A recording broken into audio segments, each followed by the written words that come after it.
Bonjour mes frères et sœurs, et nous allons continuer aujourd'hui l'étude de l'Épître aux Colossiens et nous sommes au chapitre 3, verset 8. Notre bon Père du ciel, nous courbons devant toi parce que tu es notre Dieu, tu es notre Seigneur et notre Sauveur. Nous voulons que tu puisses nous instruire encore une fois sur comment nous pouvons vivre notre vie chrétienne en te glorifiant. Comment est-ce que tu veux que ton Église exprime ta gloire dans l'Église et autour de nous? Conduis-nous et que ton Esprit Saint puisse nous instruire. Amen. Le chapitre 1, l'apôtre Paul nous a présenté la personne de Jésus-Christ d'une façon très spéciale. Il le présente comme celui qui est un roi dans un royaume éternel dans la lumière. Il nous l'a présenté comme le créateur de toutes choses et la raison de cette création-là. Car il a dit, tout a été créé par lui et pour lui. Et tout subsiste en lui. Il est le premier-né de toute la création, de toute chose qui a été créée, visible ou non visible. Ensuite, il nous l'a présenté comme étant le chef du nouveau monde. Parce que l'Église, c'est le nouveau monde. L'Église, c'est le peuple qui va habiter dans les nouveaux cieux, nouvelles terres. Donc, le Christ meurt et agit pour mettre en place un nouveau monde. Pas juste sauver quelques personnes de l'ancien monde, mais pour établir un nouveau monde, un nouveau ciel, une nouvelle terre avec une présence de Dieu et de Jésus-Christ qui vont être adorés par les anges et par le nouveau peuple pour l'éternité. Et il nous a dit que Christ en était la tête, que c'était lui qui avait sauvé ce nouveau peuple, qui avait réconcilié ce nouveau peuple avec lui-même par le sacrifice à la croix.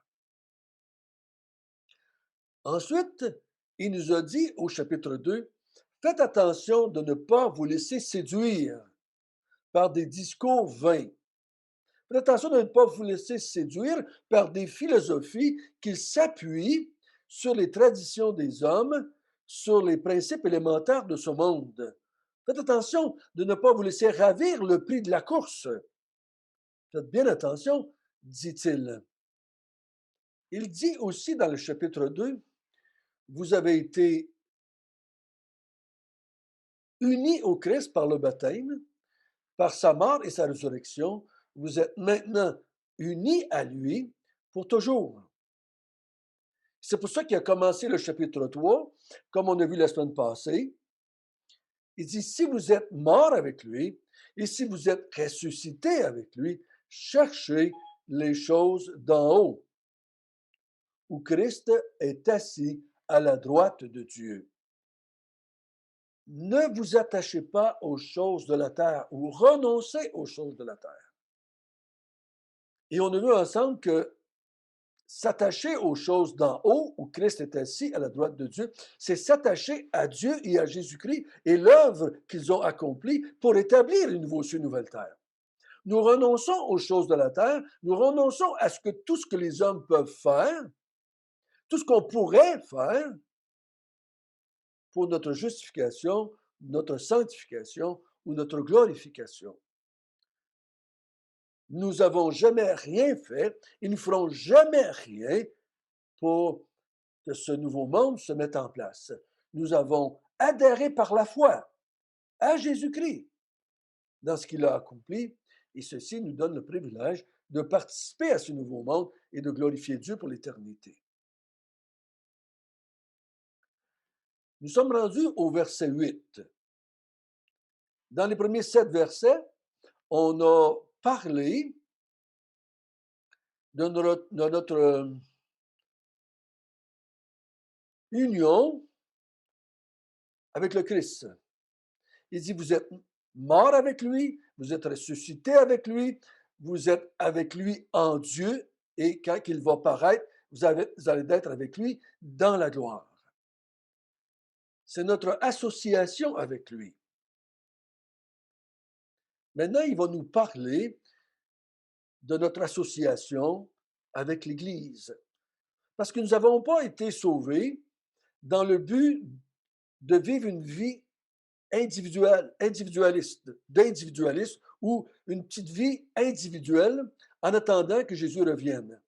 Nous avons été réconciliés et comme nous a dit au chapitre 1, vous êtes maintenant tous des ligaments ou des tendons ou des parties d'un corps.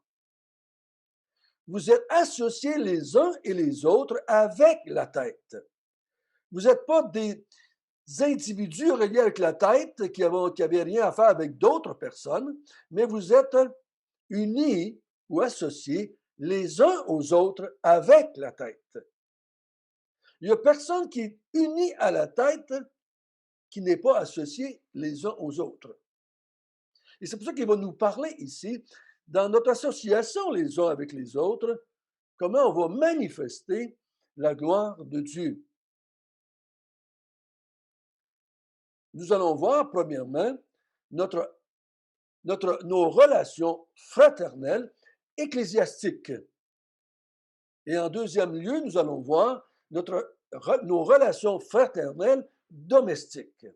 Donc, on va séparer un peu les deux et ça va nous emmener, je dirais, dans la même direction. Mais un se vit plutôt en Église avec tous les frères et sœurs et l'autre, c'est plutôt dans le domestique, dans la vie de tous les jours, dans la maison et dans notre milieu plutôt privé. Nous allons lire à partir du verset 8 jusqu'au verset 17.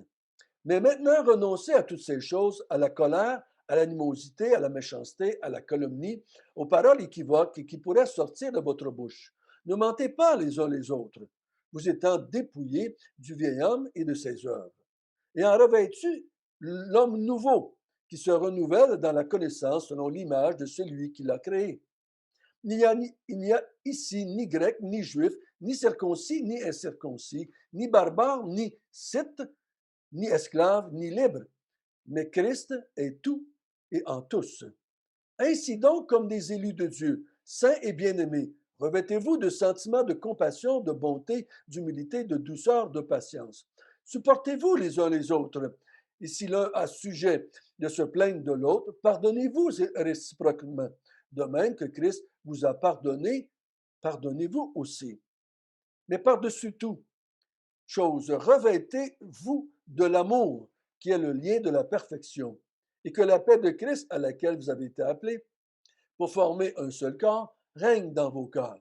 Soyez reconnaissants que la parole de Christ demeure en vous dans toute sa richesse. Instruisez-vous, exhortez-vous les uns les autres en toute sagesse, par des psaumes, par des hymnes, par des cantiques spirituels, chantant à Dieu dans vos cœurs en vertu de la grâce.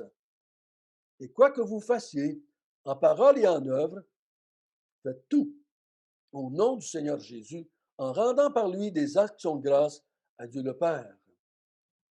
Pour bien comprendre notre texte d'aujourd'hui, il faut réaliser que l'auteur ne s'adresse pas aux croyants dans le but de l'aider dans ses relations générales. Il nous a parlé à quelques reprises dans notre texte les uns des autres. Si je crois que l'auteur s'adresse à moi en tant qu'individu et qu'il m'encourage à avoir une meilleure vie morale, une plus grande sainteté, que j'avance dans ma sanctification personnelle, ça va devenir un texte seulement moral. Deviens une meilleure personne. Essaie d'être le plus gentil possible. Essaie de faire le moins de péché possible dans tes relations personnelles, quotidiennes, dans tous les jours de ta vie. Soit avec les croyants ou avec les incroyants, mais essaie de devenir une meilleure personne. Mais ce n'est pas le but de l'auteur. L'auteur s'adresse à l'Église. il a pris bien le temps de nous dire, je veux maintenant vous parler les uns des autres, de vos relations personnelles ecclésiastiques. Donc, dans vos échanges fraternels, dans votre vie d'Église, c'est ce qui parle. Et les uns les autres, ils les identifient de différentes façons. On va voir ça en premier pour que vous soyez convaincus avec moi qu'il s'adresse non pas dans mes relations avec le monde en général, mais dans mes relations entre frères et sœurs. Ça change l'optique. Ça va changer les choses. Si je comprends bien que l'auteur me parle de mes relations entre frères et sœurs. Premièrement, il dit au verset 9, ne mentez pas les uns les autres. Donc, les uns les autres, il va les identifier en disant au verset 9, vous êtes des gens qui vous êtes dépouillés, vous étant dépouillés du vieil homme et de ses œuvres, ayant revêtu au verset 10, l'homme nouveau, qui se renouvelle dans la connaissance selon l'image de celui qui l'a créé. Donc, la première identification qu'il fait de ces les uns les autres ne peut pas s'adresser aux inconvertis, ne peut pas s'adresser comment je dois me comporter avec mes confrères de travail qui ne sont pas des croyants. Ce n'est pas une façon de se comporter non plus avec un conjoint non-croyant, ou avec une conjointe non-croyant, ou avec des enfants non-croyants. Ce n'est pas avec un boss non-croyant. Donc, ça pas dans mes relations humaines ou sociales ou économiques ou familiales avec des non-croyants. On va limiter cela aux croyants, à des gens qui se sont dépouillés du vieil homme et revêtus l'homme nouveau. Donc, ceux qui se sont dépouillés du vieil homme, c'est qui? C'est des gens, comme on a vu au chapitre 2. Vous vous êtes dépouillés de la chair. C'est des gens qui ont renoncé à eux-mêmes, renoncé à leur vie, renoncé à leurs œuvres, renoncé à leur religion, renoncé à tout ce qu'ils sont. Comme l'apôtre Paul dit dans l'Épître aux Philippiens, j'ai renoncé à toutes ces choses, d'être hébreu, né d'hébreu, pharisien, né de pharisien, observateur de la loi. J'ai renoncé à toutes ces choses. Je les regarde comme de la boue maintenant pour gagner Christ. Donc, j'ai renoncé à tout ce que j'ai fait, à tout ce que je pourrais faire, à tout ce que je suis pour gagner Christ, pour m'associer par la foi avec le Christ. Je me suis dépouillé du vieil homme et de ses œuvres. Et j'ai revêtu l'homme nouveau. Cet homme nouveau, c'est quand je suis revenu à la vie, je suis ressuscité avec le Christ pour une vie nouvelle. Remarquez bien que les deux fois, il parle au passé. Vous étant dépouillé et ayant revêtu l'homme nouveau. C'est fait. C'est quelque chose qui est dans le passé. C'est le moment où je décide de mettre ma foi dans la personne de Jésus-Christ, dans son œuvre. C'est à ce moment-là que j'ai fait cela. Et cet homme-là se renouvelle dans la connaissance selon l'image de celui qui l'a créé. Et on a vu que celui qui l'a créé, c'est Jésus-Christ, c'est Dieu le Fils. Donc, je vais être renouvelé, pas transformé de meilleure en meilleure personne. Non, ce renouvellement-là dont il parle, je crois, l'auteur parle seulement deux fois de ce terme-là. Il en parle dans l'Épître aux Corinthiens et il en parle ici.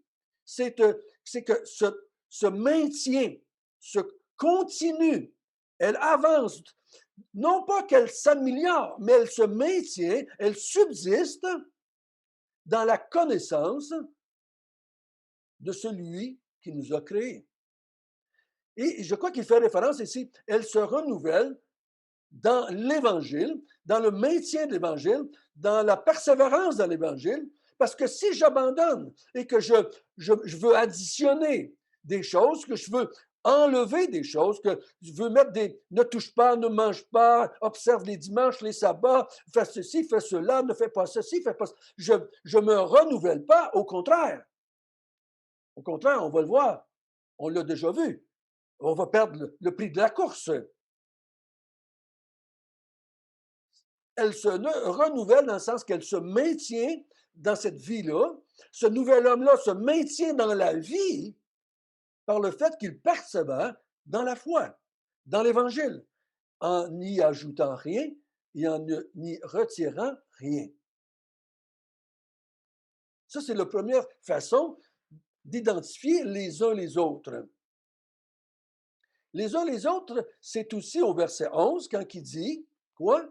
Il n'y a ici ni grec, ni juif, ni barbare, ni circoncis, ni incirconcis, ni scythe, ni esclave, ni libre. Donc, il dit, c'est des gens qui sont de toutes les nations, c'est des gens de toutes les nations, de toutes les races, de toutes les couleurs, de tous les statuts sociaux, qui se sont dépouillés et qui ont revêtu l'homme nouveau. Et il rajoute une grande vérité au verset 11, mais Christ est tout et en tous. C'est des gens qui sont en Christ. Et Christ est en eux, et eux sont en Christ. Tous ces hommes-là et ces femmes-là, de toutes les nations, ils ont reçu Christ. Tous, sans exception, également, sans aucune variation, ils ont tous reçu Christ. Et Christ habite en eux et eux habitent en Christ. Toute la gang, sans exception. L'esclave comme le Seigneur, le juif comme le non-juif, le libre comme l'esclave, le barbare comme l'instruit, l'homme comme la femme. Tout le monde est habité de Christ et habite en Christ. Christ est tout ce que nous avons besoin et tout le monde l'a. Il n'y a personne dans ce nouveau peuple-là, il n'y a personne parmi les uns les autres qui a plus de Christ ou moins de Christ. Nous l'avons tous. Et c'était ça le débat de l'Épître aux Colossiens. Est-ce que les Juifs en ont plus? Est-ce que tu dois manger comme moi ou est-ce que moi je dois m'habiller comme toi parce que tu es dans une autre culture? Moi, est-ce que moi, qui est un esclave, j'ai autant que mon maître? Moi qui n'ai pas d'éducation, est-ce que j'en ai plus ou moins que celui qui a une grande éducation? Et au verset 12, il rajoute, il continue en disant, ainsi donc, comme des élus de Dieu, saints et bien-aimés. Ça, c'est une autre façon d'identifier les croyants. C'est des élus, sont tous des élus, c'est tous des gens qui ont été élus avant la fondation du monde, que tu sois juif ou non juif, que tu sois libre ou esclave, que tu sois barbare ou instruit ou romain, je crois dans le grec ou romain, ici dans le contexte, les barbares et les Scythes, c'était des gens en dehors de l'Empire romain. On les considérait comme des barbares ou des gens non civilisés. Euh, donc, on les appelle de même, mais il dit, eux autres aussi ont été élus. Les Juifs n'ont pas été plus élus, parce que certains Juifs pensaient qu'ils étaient spéciaux parce qu'ils avaient été choisis avant tout le monde, on pourrait dire. Mais ils n'ont jamais été choisis avant tout le monde parce qu'Abraham a été choisi et on lui a dit, de toi va naître un peuple qui va être créé à partir de plusieurs nations. Donc, ils n'ont jamais été choisis d'une façon spéciale. Ils ont été choisis comme un instrument, comme chaque enfant de Dieu est choisi comme un instrument pour la gloire de Dieu. Donc, ça, c'est nos élus. C'est nos saints. C'est les bien-aimés de Dieu. Donc, les saints, c'est ceux qui ont été mis à part. Tous ces gens-là, tous les uns les autres, sont mis à part, sont saints. On pourrait dire aussi sont purs. Sont ressuscités à une nouvelle vie, donc sont purs. Ils sont bien-aimés de Dieu. Aucun des enfants de Dieu est aimé plus qu'un autre. notre amour, ou l'amour de Dieu, je devrais dire, pour nous, ne dépend pas de mes œuvres, de mon obéissance, mais elle dépend de mon élection et de ma réconciliation qui a été accomplie par Jésus-Christ, comme on a vu au chapitre 1. Celui qui m'a créé à nouveau. Hein? Il m'a créé premièrement physiquement, mais il m'a aussi créé spirituellement par ma mort avec lui et par ma résurrection avec lui. Donc, ayant ceci en pensée, c'est là qu'il va dire, quand vous êtes ensemble, quand vous êtes en relation les uns avec les autres, ne vous mettez pas en colère, n'ayez pas d'animosité, n'ayez pas de méchanceté, de calomnie ou de paroles équivoques qui pourraient sortir de votre bouche. Et je crois qu'il faut faire un lien au verset 9, ne mentez pas les uns aux autres. On a le côté négatif. Après ça, je vais voir le côté positif. Faites attention. Là, il ne parle pas ici renoncer à la colère parce que quelqu'un a pris votre place dans l'église, que vous êtes toujours habitué de vous asseoir. Quelqu'un arrive en retard à la réunion, puis ça vous met de mauvaise humeur. Ou quelqu'un veut faire ceci dans l'église, vous n'êtes pas d'accord avec le pasteur parce qu'il ne fait pas les choses comme vous voulez. Puis... On ne parle pas de cela, là. On ne parle pas ici d'avoir des calomnies par rapport à ce que je dis des choses, que tu es allé prendre une bière dans un bar, puis c'est pas vrai. C'est pas de la médisance, c'est de ta petite vie morale. Ici, on parle, ne fais pas ces choses-là en relation avec mon statut dans l'Église. Le fait que je suis assis avec toi, comme toi, dans l'Église du Seigneur, comme ne sois pas en colère ou ne fais pas de calomnie, de méchanceté, d'animosité, de paroles équivoques en rapport avec l'esclave qui est mal habillé, avec le Seigneur qui est des anneaux d'or, puis toi, tu es plutôt pauvre. Ne fais pas de jugement et ne te mets pas en colère, ne fais pas de calomnie envers le païen, toi qui es un juif et qui mange cachère. L'animosité et les colères, les méchancetés et les calomnies ici sont provoquées par le fait qu'on a de la misère à s'accepter les uns les autres, de voir qu'on a tous le même statut dans l'Église, de voir qu'il y a un autre aux côtés de moi que lui ne mange pas cachère. Et moi, ça m'insulte, ça me met en colère, parce qu'il pense qu'il est comme moi, qu'il a le même statut que moi dans le peuple de Dieu, et lui, c'est un païen. Voyez-vous l'idée? Ce n'est pas des péchés que je fais parce qu'on touche à ma petite personne, on insulte ma petite personne, on dérange mes petites habitudes. C'est pas de ça que l'auteur parle ici. Il parle du fait que les croyants ont de la misère et là, on s'accuse. Si vous voulez voir, regardez les Actes des Apôtres, regardez l'Épître aux Corinthiens et vous allez voir, c'est tout fait, là. On s'ostine sur toutes sortes de choses, sur des dons, sur la place dans l'Église, sur le rôle des païens, sur le rôle des Juifs, les dons. On veut faire circoncire les païens, et les Juifs veulent faire manger cachère. Un mange dans le romain, l'autre ne mange pas. Et tout cela, on remet en question ta place dans l'Église. Parce que tous ces péchés-là sont reliés au fait que je ne te vois pas comme mon égal. Je ne te vois pas comme ayant la même place parce que tu es au verset 11, parce que tu es un grec, ou tu es un juif, ou tu es un incirconcis, ou toi tu es un circoncis, ou toi tu es un barbare, ou toi tu es un homme, ou toi tu es une femme, toi tu es un noir, toi tu es un esclave. C'est, c'est ça dont il parle ici. C'est pour ça qu'il dit au verset 12, plutôt, il dit, revêtez-vous plutôt de sentiments de compassion, de bonté, d'humilité, de douceur et de patience. Supportez-vous les uns les autres. Encouragez-vous. Au lieu de vous tirailler et de vous ostiner sur l'œuvre de Dieu dans chacun de vos corps, au contraire, ayez de la compassion, ayez de l'affection,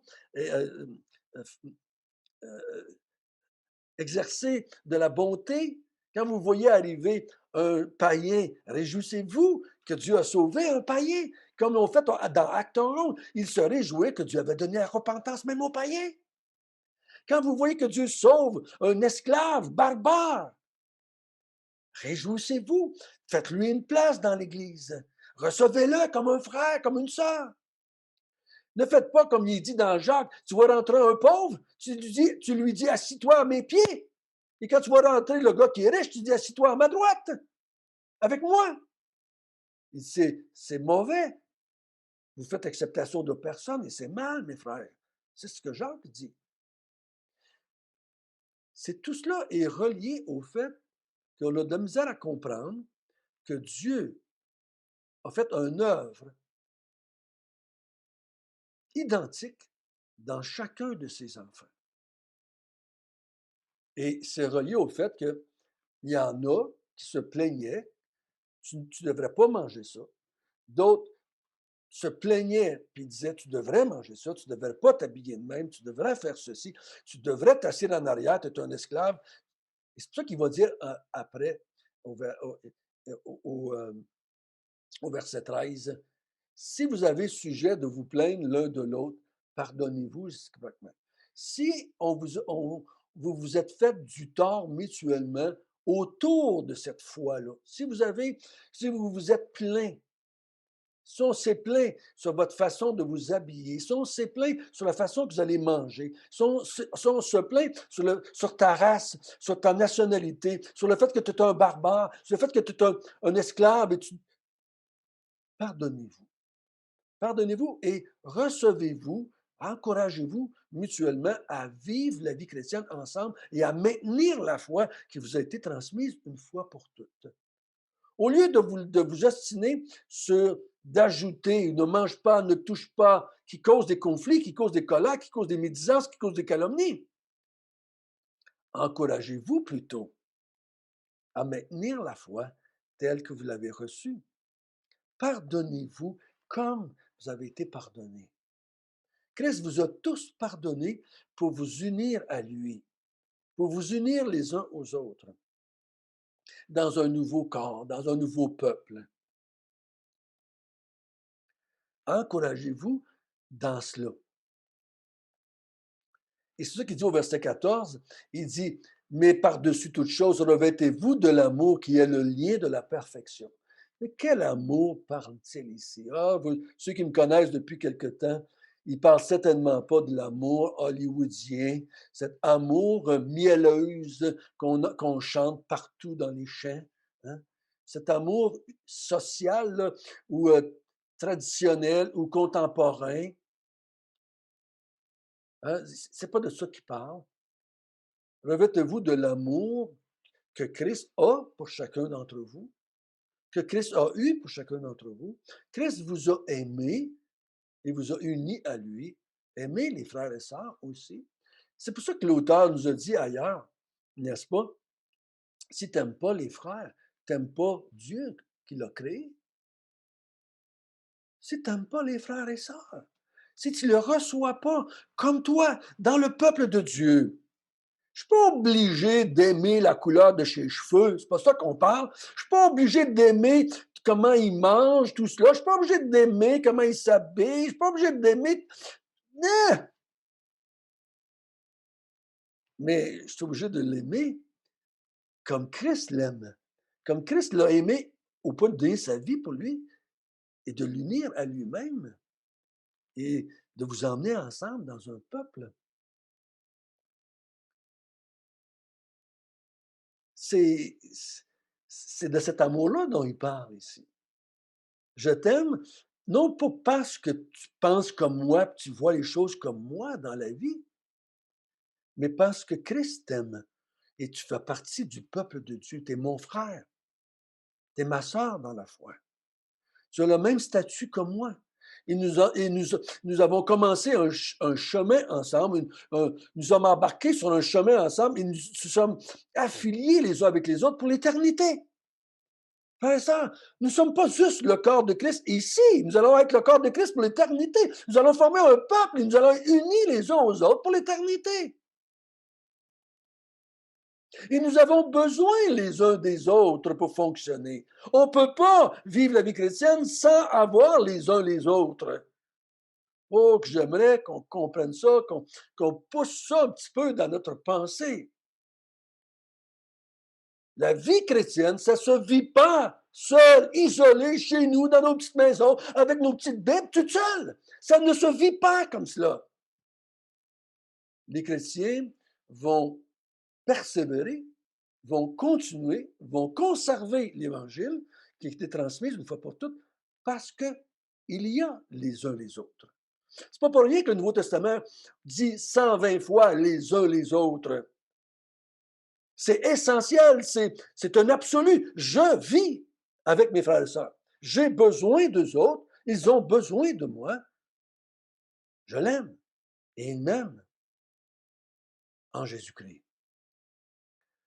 C'est pour ça qu'il dit au verset 15 ensuite, que la paix de Christ à laquelle vous avez été appelés pour former un seul corps règne dans vos cœurs et soyez reconnaissants.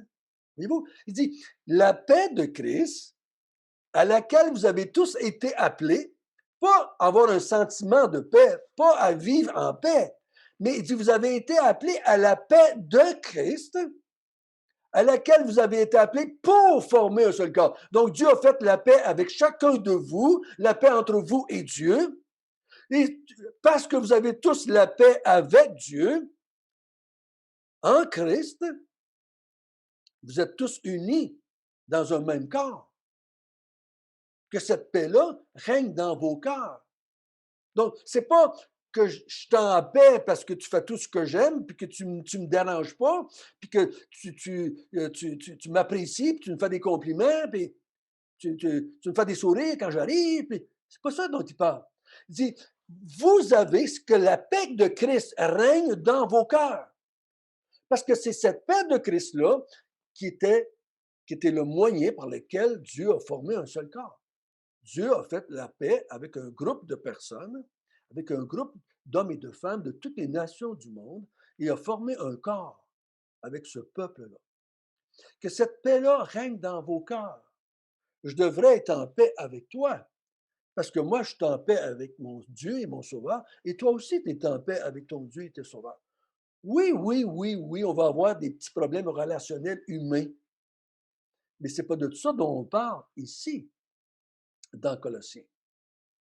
Ici, la turbulence ou les difficultés sont tu ne devrais pas manger, tu devrais manger, tu devrais pratiquer le sabbat, tu ne devrais pas pratiquer le sabbat. Puis je remets en question ton statut chrétien, je remets en question ta place dans le corps de Christ à cause que tu n'agis pas comme moi.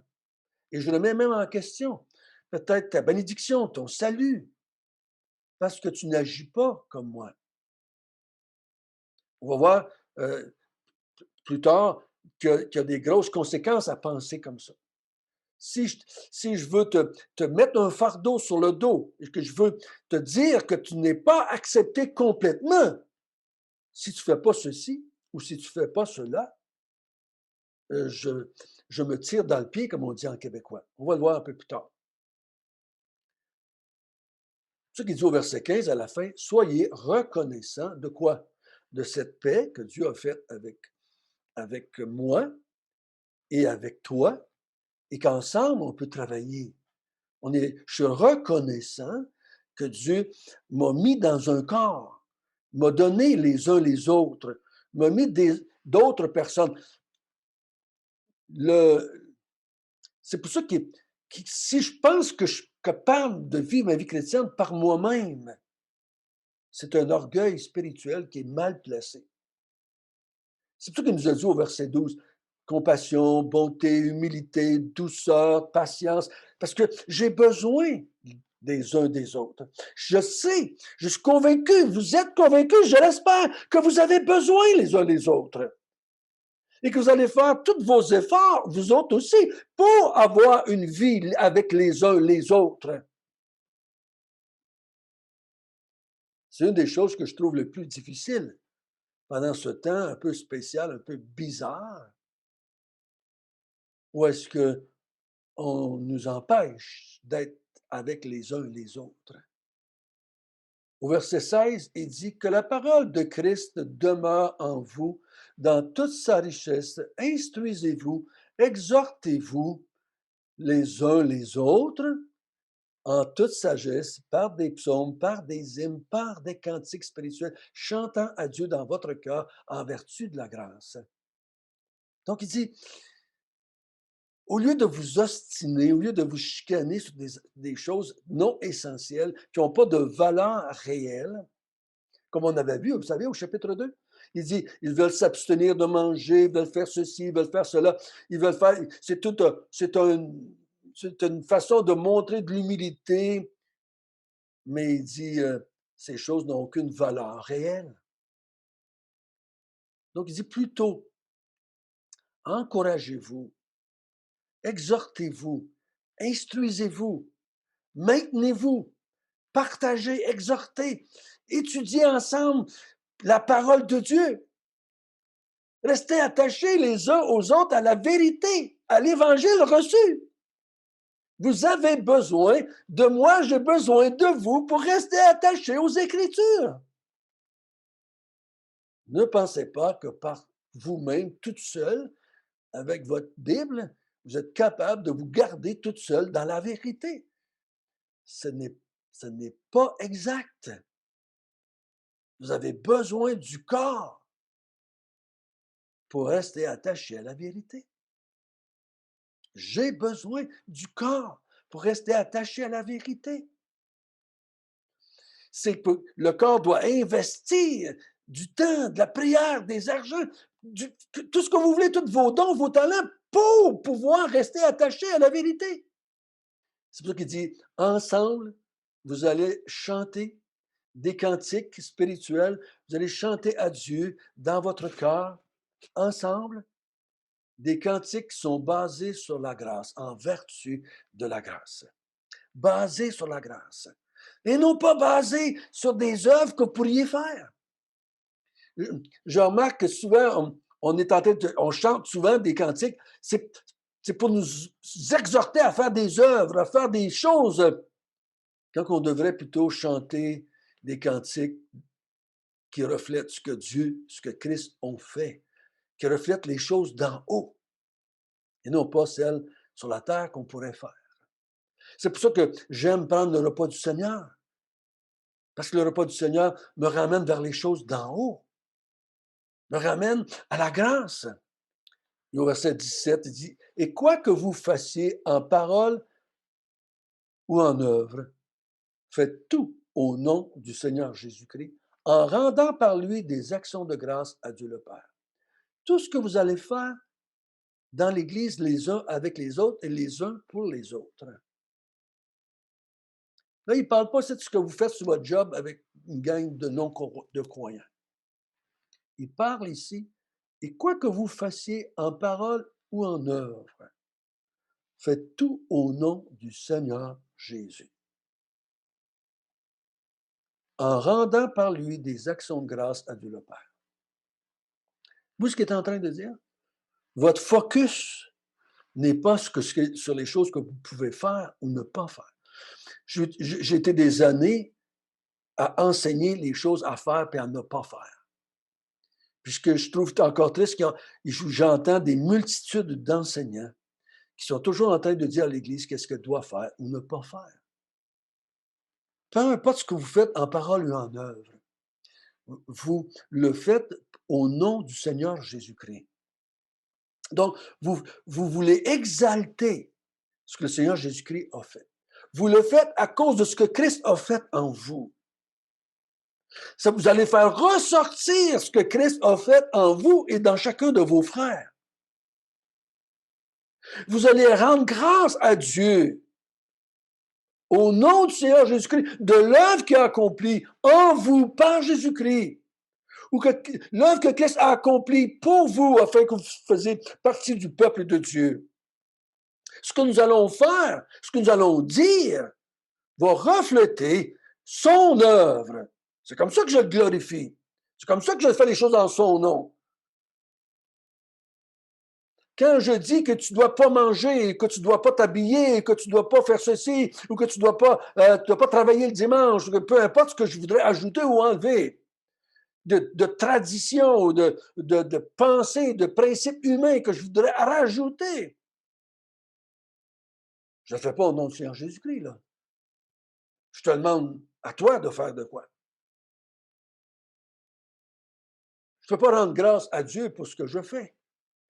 Je vais rendre grâce à Dieu de ce qu'il a fait, de ce qu'il fait, ce qu'il a fait dans ta vie et ce qu'il a fait dans ma vie, ce qu'il fait encore dans notre vie,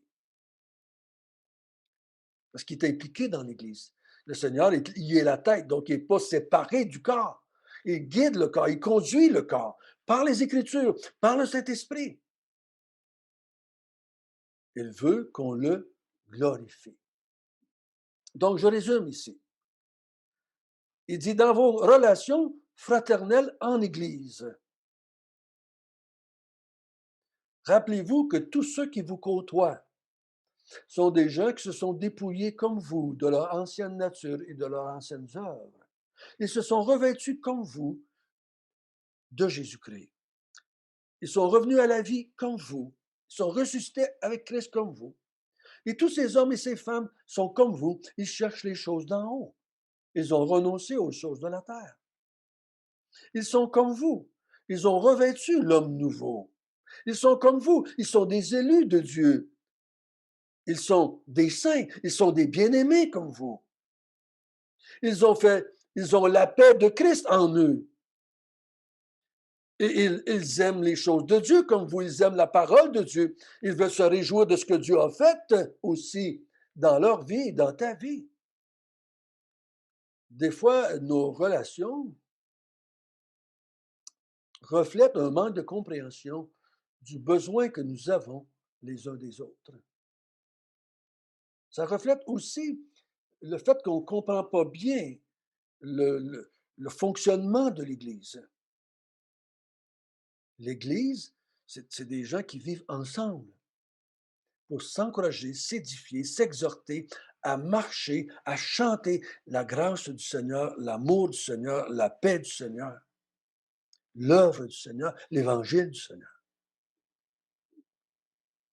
Donc, il dit, ne vous nuisez pas, ne vous mentez pas, ne vous calomniez pas, ne vous dénigrez pas, ne vous méprisez pas sur les questions du manger, du boire, du vêtement, des jours de fête. Ne vous ostinez pas là-dessus. Rappelons-nous plutôt que ceux qui sont dans le corps de Christ sont des enfants de Dieu comme moi. C'est des hommes et des femmes de Dieu comme moi, qui ont été rachetés comme moi, qui sont aimés de Dieu comme moi, qui vont passer l'éternité avec moi dans les nouveaux cieux et nouvelles terres. Donc, je vais avoir de la compassion, je vais avoir de la bonté, je vais avoir de l'humilité, je vais avoir de la patience, parce on est tous ensemble. On est tous dans le même bateau. Et on a tous besoin les uns des autres. Donc, mes frères et sœurs, si tu veux m'aider, tu m'encourages avec l'œuvre de Dieu dans ma vie. Et si moi, je veux t'aider à persévérer, à aller de l'avant et à servir le Seigneur et à glorifier le Seigneur, je vais te parler de ce qu'il a fait dans ta vie et pour ta vie. Et c'est ça que je crois qu'il est en train de parler ici. Je crois qu'on va arrêter là pour aujourd'hui. Je pensais de faire femme, mari, enfant, tout cela, mais on va voir la semaine prochaine. On va revenir là-dessus la semaine prochaine parce que c'est important de ce qu'il va dire et c'est important aussi de voir les résultats. Donc, quand vous allez lire cette semaine, vous regarderez les résultats de ce qu'il dit. Il dit d'un côté positif, il dit, tu vas recevoir l'héritage au verset 24 pour récompense. Puis au verset 25, il dit le côté négatif. Si celui qui agit injustement recevra selon son injustice. Il n'y a point de favoritisme. Essayons de comprendre, il y a un côté positif puis un côté négatif. Qu'est-ce que ça vient faire ici dans mes relations fraternelles, domestiques? Je vous souhaite une bonne semaine.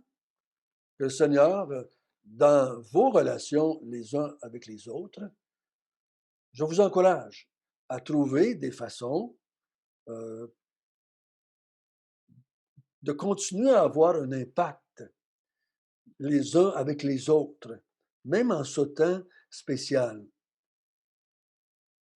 Il y a multiples choses que vous pouvez faire pour être en relation les uns avec les autres, même si on ne peut pas se voir le dimanche, mettons, après-midi. Il y a différentes choses que vous pouvez faire. Allez-y avec vos convictions personnelles, avec vos idées personnelles par rapport à ce qui se passe autour de vous. On a des opinions différentes probablement, mais est-ce que ça va vous empêcher de vivre les uns avec les autres, les uns pour les autres? Qu'est-ce que tu peux faire? Qu'est-ce que je peux faire pour t'aider à persévérer, à garder la foi dans ce temps de difficulté? Donc, que le Seigneur puisse vous aider pendant la semaine à voir qu'est-ce que vous pouvez faire, à voir comment vous pouvez utiliser vos capacités, vos dons, vos talents, vos avoirs pour aider les uns les autres à fonctionner, à avancer, à garder la foi pour jusqu'à temps que le Seigneur vienne nous chercher. Notre bon Père du ciel, nous te remercions de ce que tu as fait en nous. Tu nous as élus, tu nous as rendus saints, tu nous as aimés et tu nous aimes. Tu as fait la paix avec nous en Christ. Tu nous as unis au Christ. Tu nous as, par la foi, dépouillés dans la mort et tu nous as revêtus dans la vie. Comme on a vu, tu nous as transportés dans le royaume de la lumière de ton Fils bien-aimé. Nous avons devant nous une espérance glorieuse d'être dans ta présence pour l'éternité à te servir. C'est ton œuvre. Ô Seigneur, ce que nous faisons en œuvre ou en parole avec les frères et sœurs, on le fait en ton nom et pour ton nom. On le fait pour faire connaître ce que tu as fait et pour te glorifier et te rendre grâce. Ô Seigneur, donne-nous la grâce de ne jamais mettre de fardeau sur qui que ce soit dans l'Église. Parce qu'il n'agirait pas, il ne penserait pas comme moi sur certaines choses. Donne-nous la grâce de ne jamais ajouter quoi que ce soit à ton œuvre. Tout ce que nous avions besoin, nous l'avons en Christ et dans son œuvre salvatrice. Sois béni notre Dieu, sois béni et guide nos vies afin qu'on puisse te glorifier. Amen.